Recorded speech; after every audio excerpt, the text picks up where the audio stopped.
Q1 buyer fatigue is real. You guys going broke, them sales dropping? Oh my goodness, what are you gonna do? All these people are talking about wanting to sell you a lifestyle. We're here to sell you a life.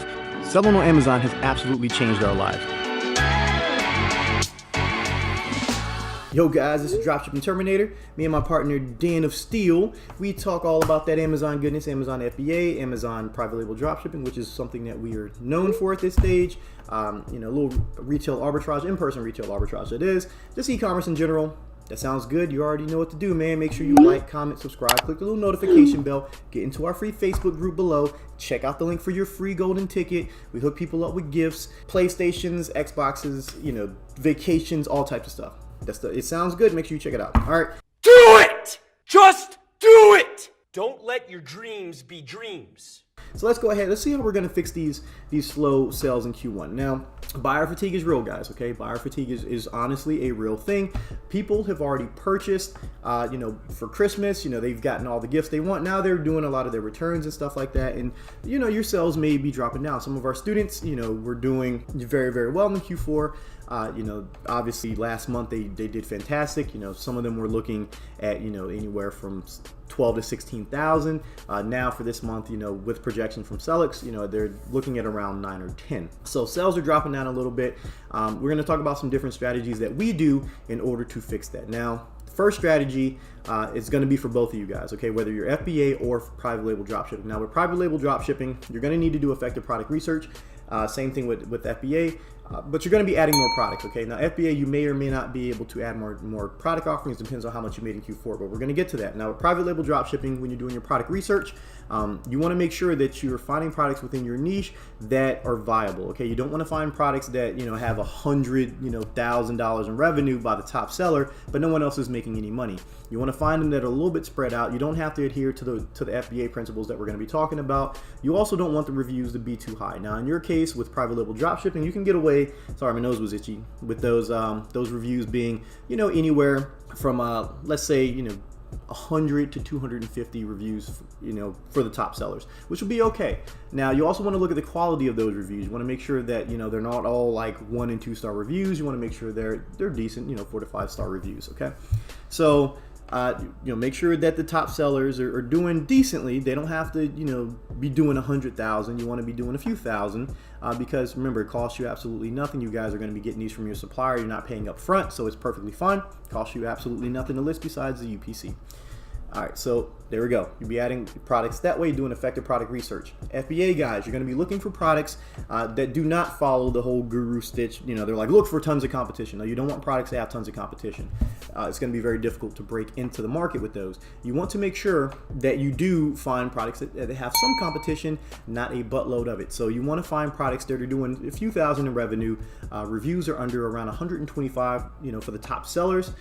You also want to make sure that there's more than one seller doing the majority of those sales, okay? You don't want to have one person doing 15,000 and everyone else doing like 600. It's going to be very difficult to break in, okay? So that's something that you can look into. You want to find a product that has, minimum 50% profit margin after your FBA fees, okay? Minimum 50%, because that way, you're able to replace the one that you sold and get half of one, have enough for half of another item. Okay, so that way when you sell 2, you'll be able to buy another one, so you can have 3 as opposed to just having those 2 replaced. Now, granted, you would want a little bit more, but that's not always feasible. Seeing 100% is nice, but that's not always going to be the case. So you don't have to sit there and bash yourself over the head to do so. All right, so that's going to be some of those things that help bring those sales up when it comes to adding products and doing effective product research to add those.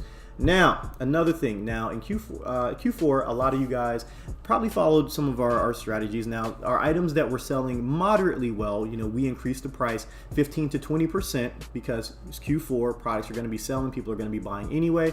And then for our hot items, we increased those roughly 20 to 35%. and it worked very well for us. We were able to make a whole lot of money. Life was very good. Now that Q4 is over, we're bringing those prices down. Guys, make sure you bring your prices back to normal levels or even lower depending on how your sales are doing. If you were selling 15 to 20 a day of a particular item during Q4, and now that it's Q1, it's still very early in Q1, but now that it's Q1, if your sales have tapered off, they've gotten down to maybe 5 or 10, and you're at your normal price, you should be okay. Now, if you want to inflate those a little bit, try to get those numbers up a little bit quicker, you can drop your price a little bit lower. We recommend roughly 5 to 10%, depending on how heavy your price is. If you're like $20, 10% is pretty decent, as long as your profit margin doesn't take a complete dookie. Okay, so if your profit margin is barely 15%, you don't want to lower that price 10%. You want to lower it pretty much nothing. So there's that. That's how you can combat combat your slow listings with price. When Q1, now that Q1 is hit, bring that price down from your Q4 highs. Also, so this is going to be more geared towards the private label dropshipping guys. Now, if your sales were very decent, and you were not providing extra value, now would be a good time to provide extra value. Now would be a good time to change up the listing a little bit. Nothing too drastic, because Amazon does not like when you change up your listing structure. All that good jazz. Because if it was selling real well, Amazon wants to keep it that way.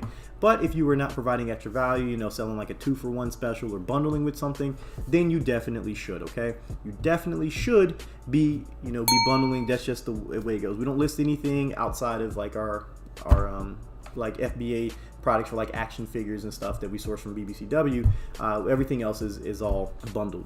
Those items are not bundled, they're just sent in to ride under those public listings with with our tag on it, so that way we don't commingle, because commingling can definitely screw you if someone's selling an inauthentic product. We'll go into that in detail in another video. Okay, so you guys definitely want that. But this right here, for the private label dropshipping guys, if you're not bundling a particular listing, then you definitely should. When it comes to the FBA guys, you're obviously not going to be able to yank all of your product and then say, hey, we're going to bundle it with something. So if you have not, that's okay. But if your product photography is not all that great, if you guys should have your samples still, you should be getting good product photography taken. If you just took the stock image and photoshopped it, now would be a good time to get some professional images done. You've made plenty of money over Q4.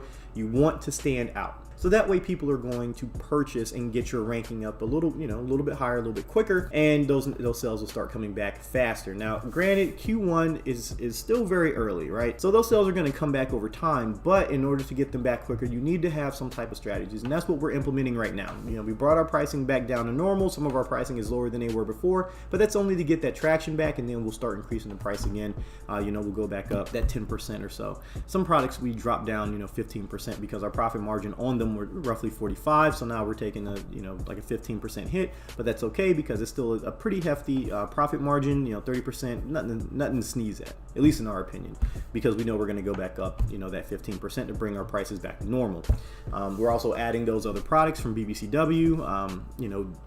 Big shout out to those guys. They are super helpful. There's a lot of products coming down the pipeline that we're getting on board with. We should be some of the first ones to start listing these, and they're going to be all on public listings, guys.